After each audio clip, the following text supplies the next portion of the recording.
तो आज थिला आमर पुरी रे तृतीय दिन तो समस्ते फैमिली आम बाहर थिलु सी बीच रे गाधेबा तो ऑटोटा गोटे बुक करथिलु जीवाई तो समस्त मन बहुत खुशी थाए सी बीच रे जीवा गाधेबा और एंजॉय करबा। तो ये आम पहुँच जाइलु समस्ते सी बीच रे। तो पहुँचवा पर सेठी किछि पिक्चर क्लिक कलु तापर आम आसलु गाधेबा। तो ये आमर माई भाणीजी आम बस जाइलु बाली घर बनवाई तो गोटे भी बनई पार नु ठीक से कारण स्टार्ट करने पूर्व ही ढेउआ से सब भांगी दौला। तो बाली घर बनवा छाड़ी मुझे आम दुई जनकर ना लिखुली तो ताकू भी लिखिपारे कारण से ढेउआ से भांगीदेला।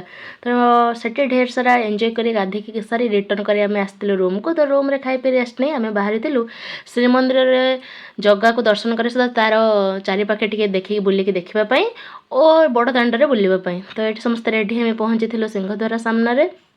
तो से दिन जगार दर्शन जेहेतु बंद थिला तो आम आसलु ये सूर्या कम्प्लेक्स को पुरी यहाँ हूँ बड़ कम्प्लेक्सटा। तो से जिनपतर किणापी तो ये किणाकुणी कर सारापर ये आसलु रथ काठ आसिक रथ पाई। तो ताको आम दर्शन कर नेत बंधा देखिलु। तो देखा नेक्स्ट वीडियो रे।